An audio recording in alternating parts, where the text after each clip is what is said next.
I raised my son with all my love, sacrificed everything for him, and on Christmas Eve, he sent me a message that shattered my heart. Don't come to Christmas. My wife wants only her family here. Only her family. Not me. Not the woman who gave him life. I felt rejected, humiliated, erased from his world. For weeks, I suffered in silence, wondering where I went wrong. But then I discovered something about his wife that changed everything. Something she had hidden for years. Something that would make my son understand the truth about who really belonged in that family. This is the story of how one Christmas invitation became a revelation that would shake everything apart. Would you do the same in my place? I never thought I would see the day when my own son would tell me I wasn't welcome at his Christmas celebration. Me, his mother. The woman who spent 30 years building a life with him, who worked 2 jobs to put him through university, who held his hand through every disappointment and celebrated every victory. But that day came, and it came in the cruelest way possible through a text message. It was December 15th when I saw his name appear on my phone screen. My heart always did that little jump when I received messages from him. That instinctive maternal joy that never fades, no matter how old they get. I opened the message and read those words that would haunt me for weeks to come. Mom, I need to talk to you about Christmas. My wife has decided she wants only her family here this year. She's been very clear about this. I hope you understand. I read it 3 times, 4 times. Each reading felt like a punch in the stomach. Only her family, not his family, not our family, but hers. I sat on my bed, my hands trembling with a mixture of emotions I couldn't quite name. Was it anger? Betrayal? Humiliation? All of it, perhaps. I felt my face burning with shame as I thought about what I would tell my sisters, my friends, the ladies at my book club who had always asked about our Christmas plans together. I didn't respond immediately. I couldn't. My throat felt tight, and tears welled up in my eyes. How could he do this? How could my son, the baby I had carried in my womb, fed with my own body, taught to respect others and to value family above all things, how could he simply erase me from the most important day of the year? For 3 days, I didn't answer his message. I couldn't face it. Instead, I wandered through my house like a ghost, moving from room to room without purpose. I looked at the photographs on my living room wall. There was my son as a baby, as a toddler, as a teenager in his graduation gown. I looked at the Christmas ornaments I had collected over the years, each one marking a milestone in his life. My heart felt as though it was breaking into 1,000 pieces. I remember sitting in my kitchen at dawn on the 4th day, holding a cold cup of coffee that I had forgotten to drink the night before. The house was silent except for the ticking of the old clock on the wall. I thought about calling my son again, but I was terrified of what I would say. Would I cry? Would I beg? Would I lose my dignity completely by pleading with my own child to let me into his life? Finally, on the 18th of December, I called him. I needed to hear his voice, to understand how this had happened. He answered on the 2nd ring, and I could tell he was nervous. "Hello, Mom," he said, and even in those 2 simple words, I could hear his discomfort. "Sweetheart, I need to understand something," I said, keeping my voice as steady as I could.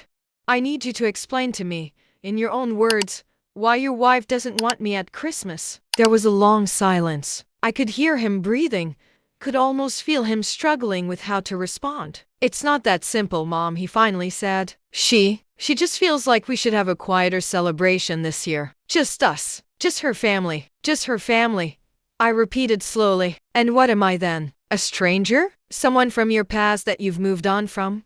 "Mom, don't be like this," he said, and I could hear the frustration creeping into his voice. "You know that's not what I meant. But I have to think about my marriage. I have to consider what my wife needs." "What about what I need?" I asked, and I could hear my voice breaking. "What about my needs as your mother? What about my right to spend the holidays with my only son?" He didn't have a good answer. He just kept repeating the same things. His wife wanted this. His wife needed that. His wife felt differently about family gatherings. Everything came back to her wants, to her needs, to her vision of what Christmas should be. It was like listening to someone recite a script, words that didn't belong to him, words that had been put into his mouth by someone else. "Your wife," I said bitterly. "Everything is about your wife. When did you stop thinking for yourself? When did you become someone who lets another person make decisions about who you can and cannot see? That's not fair, he said defensively. She's my partner. We make decisions together. Do you? I asked. Do you really? Or does she make the decisions and you just go along with it? When I hung up the phone, I felt worse than before. Not only was I not welcome at Christmas, but now I also felt that my own son didn't value me enough to stand up for me. He had chosen her, completely, without hesitation or compromise. I felt the floor opening beneath my feet, and I didn't know how to find solid ground again. The days that followed were the darkest I had experienced in years. I couldn't eat. I couldn't sleep properly. I would wake up at 3 in the morning, my mind racing with painful thoughts. I replayed every conversation with my daughter-in-law over the past 5 years. Had I been unkind to her? Had I done something to upset her? I searched my memory desperately, trying to understand what I had done to deserve this rejection. I remembered the first time my son brought her to meet me. He was so nervous, so eager for me to approve of her. She was beautiful.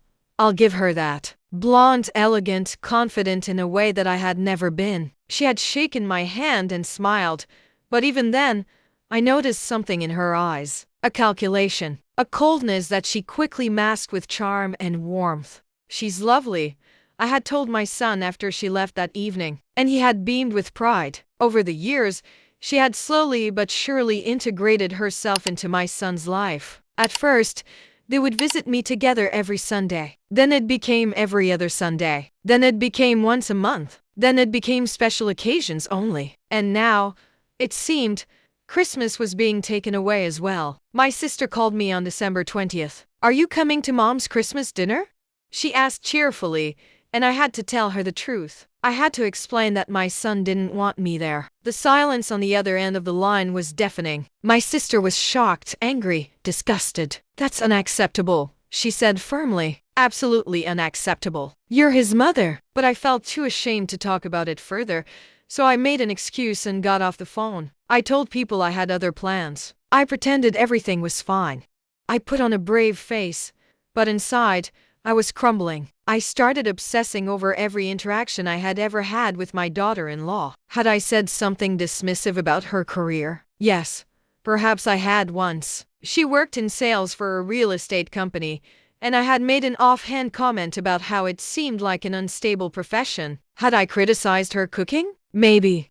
She had once made a dish that was oversalted, and I had gently suggested that she might want to adjust the seasoning next time. But these were small things, normal family dynamics, nothing that would justify completely shutting me out of my son's life. Or was I just being naive? Was I so blinded by maternal love that I couldn't see how my actions had driven a wedge between us? 2 days before Christmas, I did something I'm not proud of.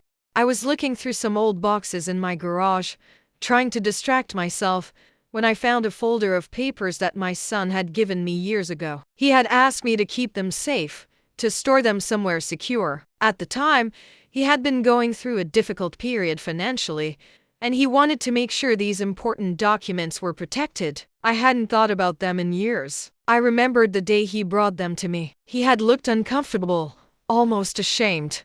"Mom, I need your help with something," he had said. "I want you to keep these documents safe. Don't let anyone know about them. Not even my wife. I just need to know they're somewhere safe, somewhere she won't find them." At the time, I had thought it was strange. Why would a married man want to hide documents from his wife? But I had asked no questions. I simply took the folder and promised to keep it safe. I had assumed they were financial documents related to his business.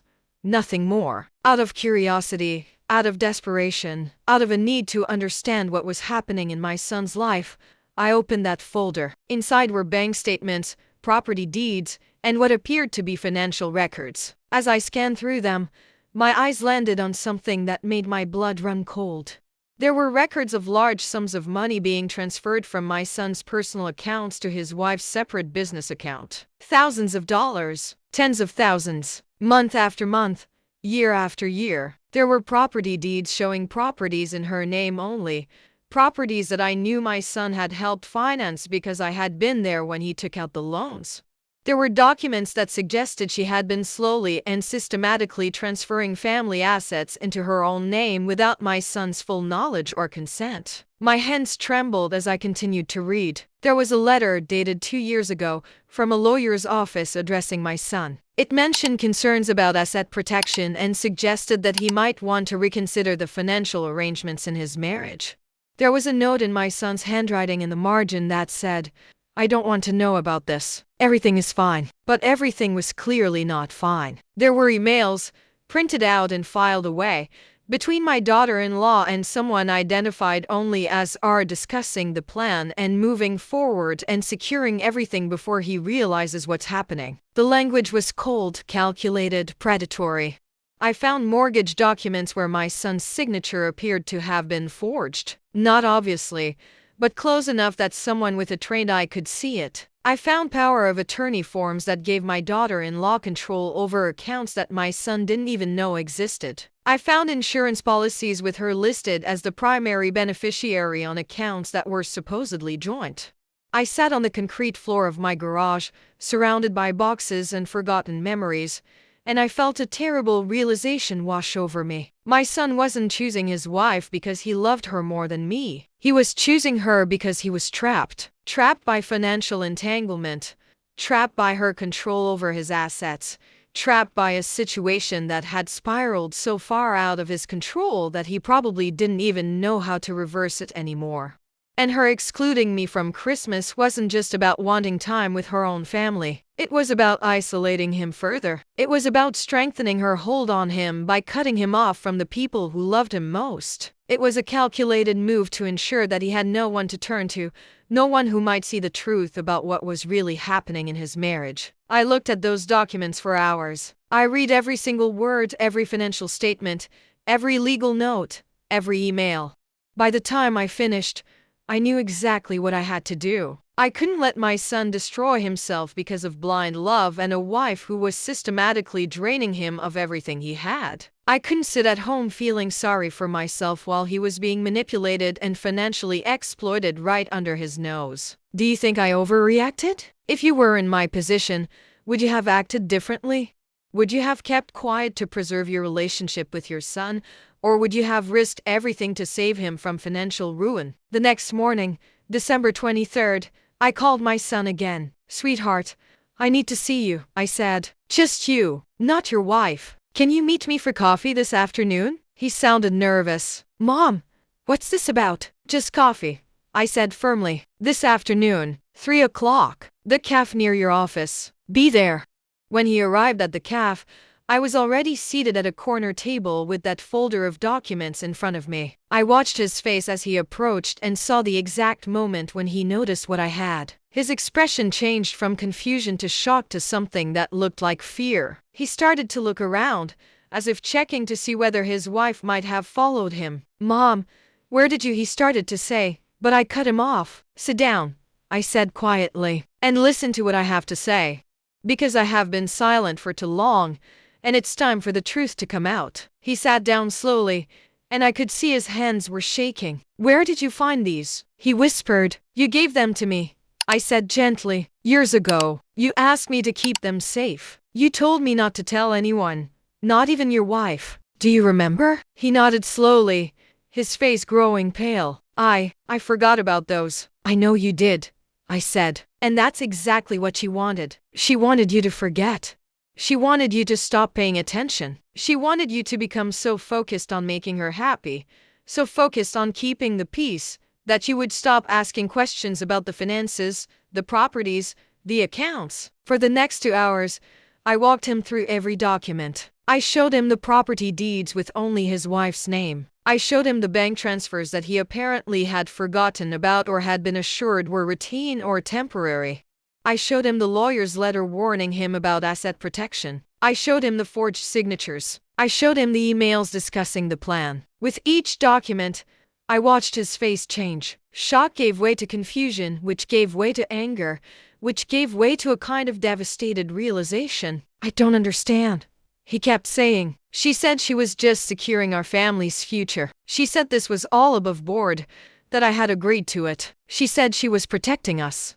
"Did you?" I asked gently. Did you really agree to it? Or did you just stop asking questions? Did you just accept whatever she told you without verification? He had no answer. He just stared at those documents with an expression of dawning realization and horror. His face went from red to white and back to red again. I could see him processing everything, understanding for the first time the magnitude of what his wife had been doing behind his back. Your wife is excluding me from Christmas not because she dislikes me, I said quietly. She's excluding me because she knows I love you. She's excluding me because she wants to isolate you from anyone who might help you see what's really happening. She's excluding me because I'm a threat to her control over you. She wants you alone. She wants you vulnerable. She wants you to have no one to turn to when things go wrong. My son put his head in his hands. What do I do? He asked, and his voice sounded so small, so lost, so different from the confident man who had arrived at the cafe just 2 hours ago. You talk to a lawyer, I said. A divorce lawyer, if that's what you decide. You talk to a financial advisor. You get copies of all your bank statements, all your property records, everything. You have them reviewed by a professional. And you start having conversations with people who actually love you, not people who are using you. She's going to be furious, he said weakly. Probably, I acknowledged. But that's her problem now, not yours. Your problem is protecting yourself. Your problem is understanding the extent of the damage that's been done. Your problem is deciding what kind of life you want to live from this point forward. He looked at me with eyes full of pain and gratitude and shame all mixed together. I'm sorry, Mom, he said. I'm so sorry for what I said to you. I'm sorry for treating you like you didn't matter. I was blinded. I know you were, I said, and I reached across the table and took his hand. And now you can see clearly. That's what matters now. 3 weeks later, my son called me on his way home from his lawyer's office. Mom, he said, and I could hear that his voice had changed. It was stronger, clearer, more like the son I remembered from before his wife had gotten her hooks into him. I've started the process. She's furious. She's threatening all sorts of things. She says she'll take me for everything I have, but my lawyer says I actually have more protection than I thought. She's made so many mistakes, documented so many of her own illegal activities, that the evidence against her is overwhelming. I'm proud of you, I said, and I meant it with every fiber of my being. And Mom, I'm sorry. I'm so sorry for what I said about Christmas. I'm sorry for choosing her. I'm sorry for making you feel like you didn't matter. I felt tears stream down my face, but this time they were tears of relief and gratitude. You matter, sweetheart, I said. You've always mattered. You matter more to me than anything in this world. And I'm proud of you for doing the right thing, even though I know it's hard. It is hard, he admitted. But when I look at those documents, when I understand what she was doing, I don't see how I could have made any other choice.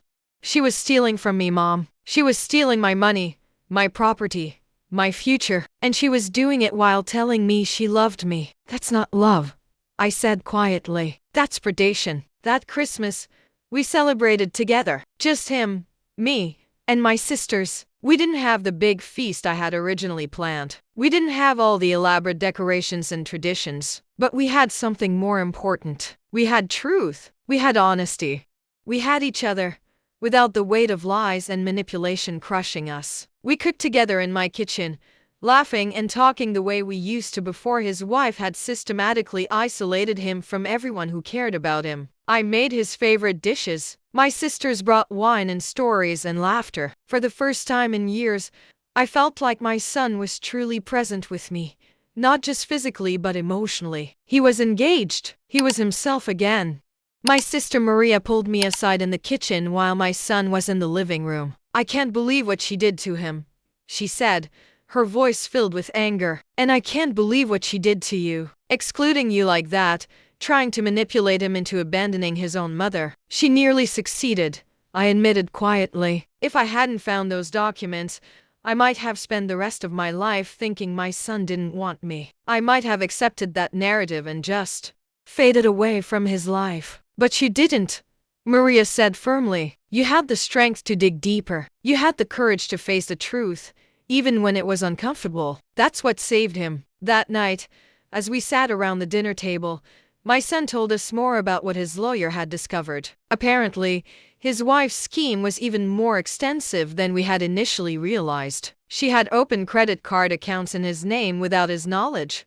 She had taken out loans using his social security number. She had been systematically building a financial house of cards that would eventually collapse, leaving him with all the debt and her long gone with all the assets. The lawyer said that if you hadn't found those documents when you did, my son said, looking directly at me, I would have been completely destroyed within 2 years. 2 years, Mom. By the time I figured out what was happening, everything would have been gone.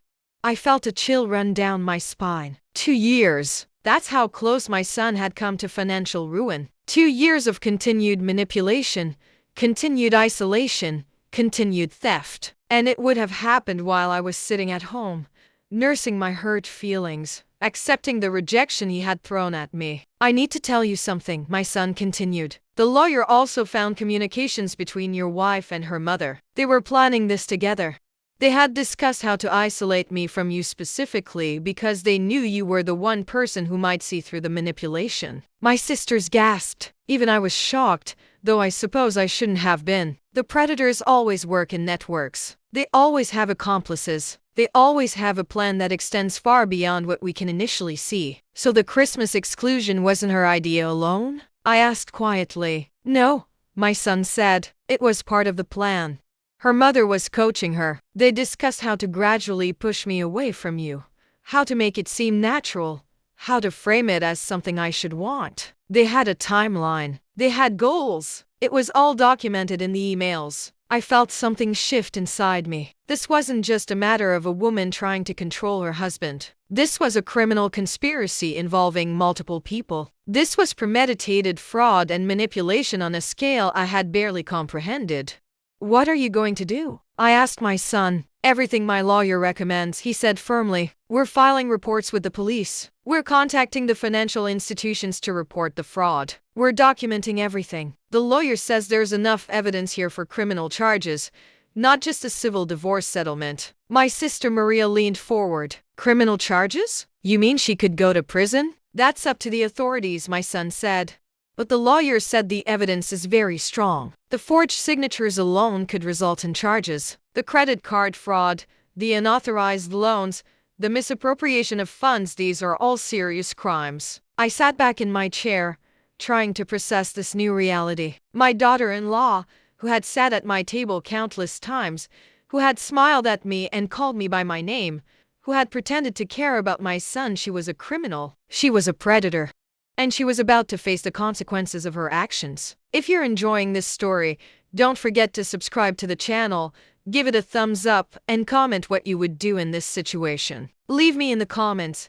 Have you been through something similar? Would you forgive someone who did this to your child? Over the next few months, the legal process began to unfold. My son's lawyer moved quickly, filing paperwork and gathering evidence. The police became involved. Investigators began reviewing the financial records. Slowly, methodically, the full extent of my daughter-in-law's crimes began to come to light. There were meetings with lawyers, conferences with accountants, depositions taken. My son had to relive the embarrassment and pain of admitting how thoroughly he had been duped. He had to face the reality that the woman he had married, the woman he had built a life with, had never loved him. She had only seen him as a target, as a source of money and assets to be stripped bare. But as painful as this process was, it was also liberating for my son. With each new revelation, with each document uncovered, he felt less shame and more anger. And that anger was righteous. That anger was justified. That anger was what he needed to fuel his determination to protect himself and ensure that justice was served. My son also began therapy. He needed to process the betrayal, the manipulation, the violation of his trust. His therapist helped him understand that he wasn't stupid for being fooled. Manipulation is a skill, and my daughter-in-law was clearly very skilled at it. She had been trained by her mother, who had apparently done similar things in her own life. It's not your fault, his therapist told him during one session that he shared with me. You were targeted by someone with a specific agenda and years of practice in manipulation. The fact that you were fooled doesn't make you weak. It makes you human. My son began to rebuild his life. He reached out to old friends who had gradually faded away as his wife had isolated him. He reconnected with his colleagues at work, people he had kept at a distance because his wife had convinced him that they were not good people or that they were trying to take advantage of him. He spent more time with me and with my sisters. He started dating again, carefully and cautiously, but with a new awareness of red flags and warning signs. And he made a decision. He decided that when the legal process was complete, when his wife had either been convicted or had taken a plea deal, he would share his story. He would go public about what had happened to him. He would use his experience to help other people recognize the signs of financial manipulation and emotional abuse. I don't want anyone else to go through this, he told me one evening as we sat on my porch. I don't want anyone else to be so blinded by love that they hand over their entire life to someone who's just waiting to destroy them. That's very brave, I said. It's the least I can do, he replied. And I have you to thank for saving me. If you hadn't found those documents, if you hadn't been brave enough to confront me with the truth, I would be bankrupt by now. I would be starting from nothing. I might even have lost my house. I would never let that happen, I said, taking his hand. I would have taken you in. I would have helped you rebuild. That's what mothers do. I know, he said quietly. And that's why she wanted to isolate me from you. She knew that I would never be completely vulnerable as long as I had you. She knew that as long as I had a mother who loved me unconditionally, I would always have somewhere to run, someone to turn to. Subscribe and hit the bell icon for more stories like this. Give it a thumbs up if you think I did the right thing by confronting my son with the truth. Months passed. The legal case moved forward slowly. My daughter-in-law initially fought the charges, proclaiming her innocence and claiming that my son had misunderstood their financial arrangements. But as more evidence accumulated, as more expert witnesses testified about the fraudulent nature of the documents, she began to realize that her position was untenable. Her lawyer eventually approached my son's lawyer with an offer. She would take a plea deal. She would accept responsibility for some of the charges in exchange for reduced sentencing. She would agree to restitution, returning as much money as possible to my son. And in exchange, she would not go to trial, which would have meant extensive testimony from my son and a very public airing of all the details of her crimes. My son had to make a choice. He could go to trial, tell his story publicly, expose her completely, or he could accept the plea deal, recover some of his money, and move on with his life. It was a difficult decision, and I sat with him as he wrestled with it. Part of me wants to destroy her the way she tried to destroy me, he admitted.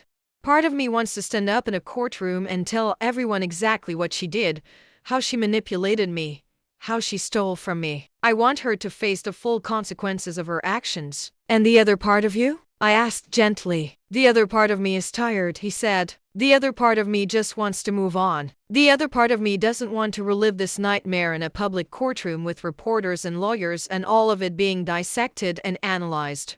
Then you know what you need to do, I said. He took the plea deal. She was sentenced to 3 years in prison. She was ordered to pay restitution to my son, though we both knew that even if she paid every penny, it would never fully compensate him for what she had taken, not just money, but time, peace of mind, trust, security. When the sentencing was handed down, my son felt a strange mixture of emotions. Relief, certainly.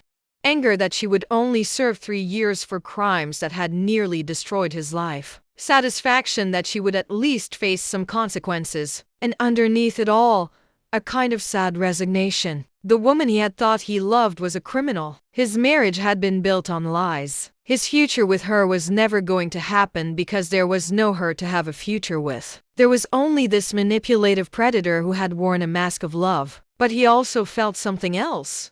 He felt free. For the first time in years, he felt like he could breathe. He felt like he could make his own decisions without wondering if someone was manipulating him. He felt like he could trust his own judgment again. And I felt something too. I felt vindicated. I felt like my instincts had been right all along. I felt like my willingness to dig deeper, to ask uncomfortable questions, to risk my relationship with my son in order to save him, all of it had been worth it. My son was alive.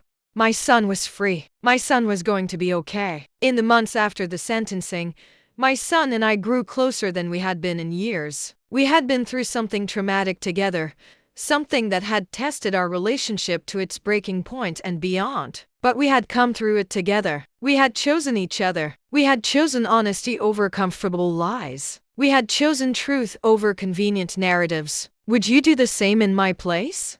Would you risk your relationship with your child to tell them a truth that they might not want to hear? Comment if you know someone like this, someone who is being manipulated by a partner or a family member. My son started writing about his experience. He began a blog where he documented everything that had happened, offering advice to others who suspected they might be victims of financial manipulation or emotional abuse. The response was overwhelming.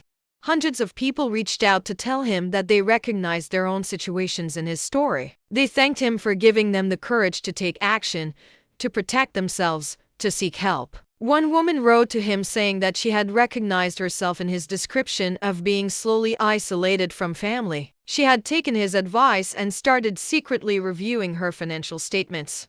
She discovered that her husband of 20 years had hidden bank accounts, secret investments, and had been systematically transferring their jointly owned property into his name only. She filed for divorce and was able to protect herself and her 2 teenage children from complete financial devastation. She wrote that my son had saved her life. Another man reached out to say that after reading my son's story, he had finally understood why he felt so confused all the time.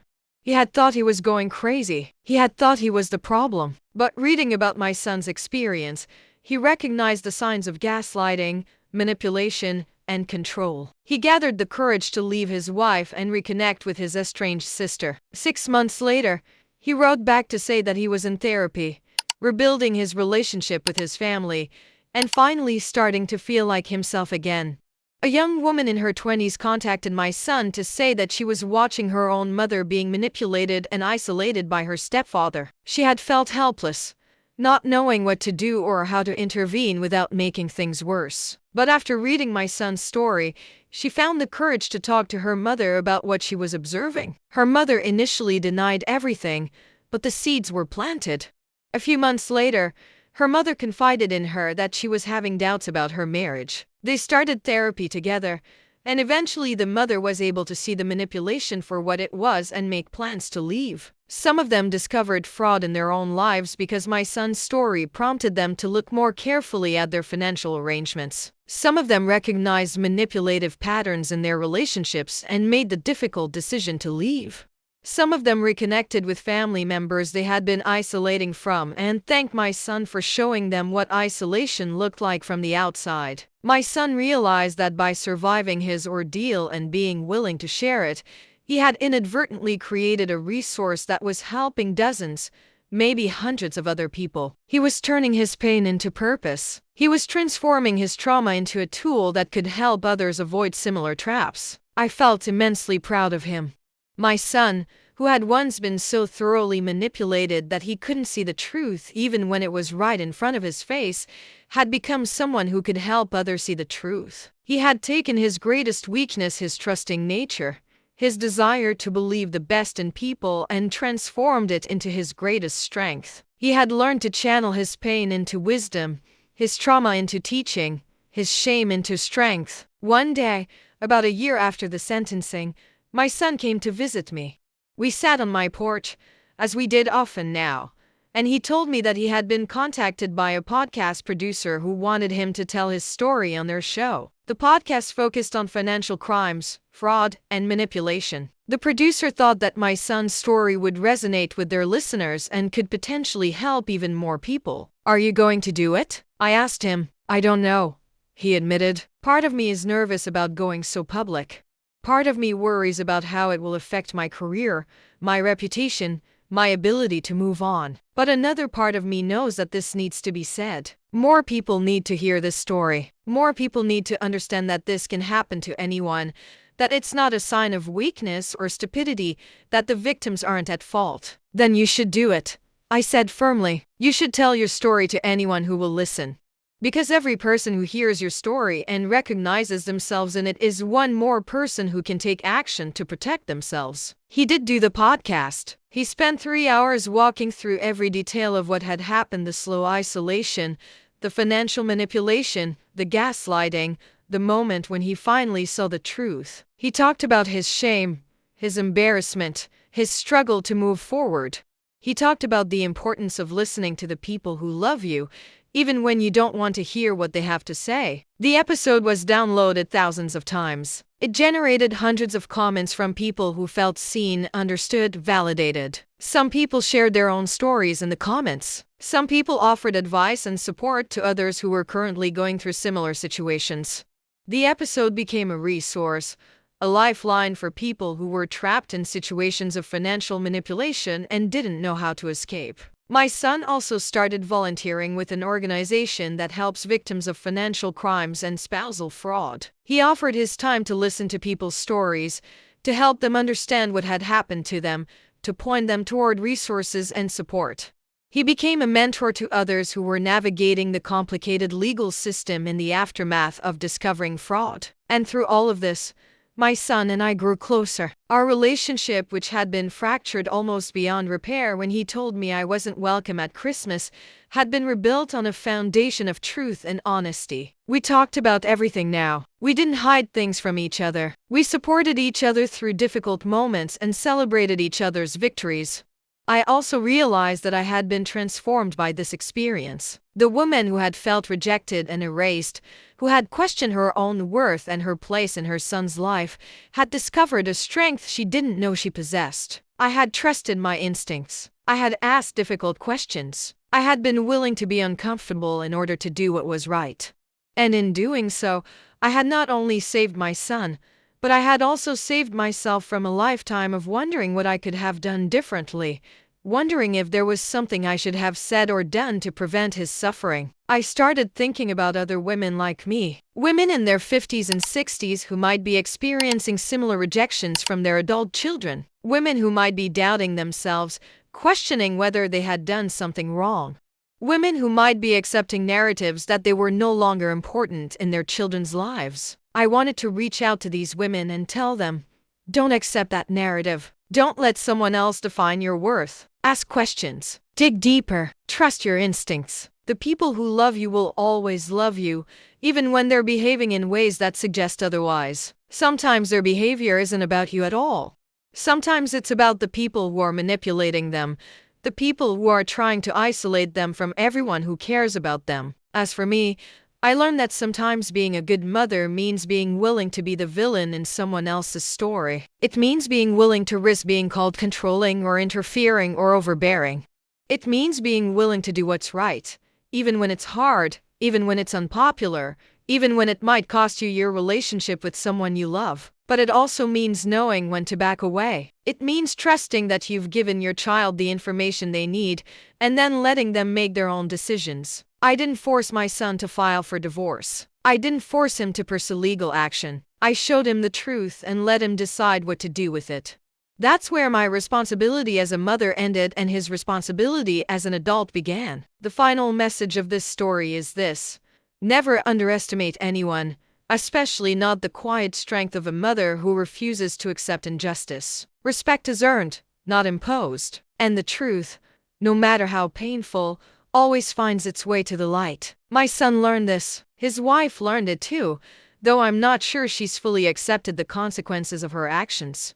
The people who fell victim to her schemes learned it. And I hope that if you're listening to this story, you learn it as well. Never allow yourself to be erased from someone's life without first asking the difficult questions. Never accept rejection without understanding the real reason behind it. Because sometimes behind every rejection, there's a story of manipulation and control that needs to be exposed. Sometimes behind every no from someone we love, there's a predator pulling the strings. And to anyone out there who is being manipulated or controlled by someone they love, please know this: you deserve better. You deserve honesty. You deserve respect. You deserve to be surrounded by people who truly care about your well-being, not people who are systematically trying to isolate you and take advantage of you. Reach out, ask for help, and remember that the people who love you will always fight to protect you, even when it's difficult, even when it's uncomfortable, even when it means risking your relationship with them in the moment, because they understand that your safety and well-being are more important than keeping the peace. That's what real love looks like. It's not always comfortable. It's not always what we want to hear in the moment. But it's always, always in our best interest. My son knows this now. And I hope you do too. If you're enjoying this story, don't forget to subscribe to the channel, give it a thumbs up, and comment what you would do in this situation. Would you have looked through those documents? Would you have confronted your son? Leave me in the comments. Have you been through something similar? My son has since learned that his wife had been slowly but methodically preparing to take everything he had built and leave him with nothing. The financial arrangements she had made were not just questionable, they were, according to his lawyer, potentially fraudulent. There were documents that suggested she had been forging his signature on certain agreements. There were transfers of money that he had never authorized. There were investments made in her name only, funded by his money. The lawyer also discovered that she had been conducting a second romantic relationship during her entire marriage to my son. She had a separate phone, separate email accounts, and had been meeting with another man on a regular basis. When confronted with this information, she didn't deny it. She just laughed and said, "What are you going to do about it?" When my son confronted her with all this information, she became defensive and angry in ways I had never seen before. The mask slipped. The carefully constructed facade of the loving wife crumbled away.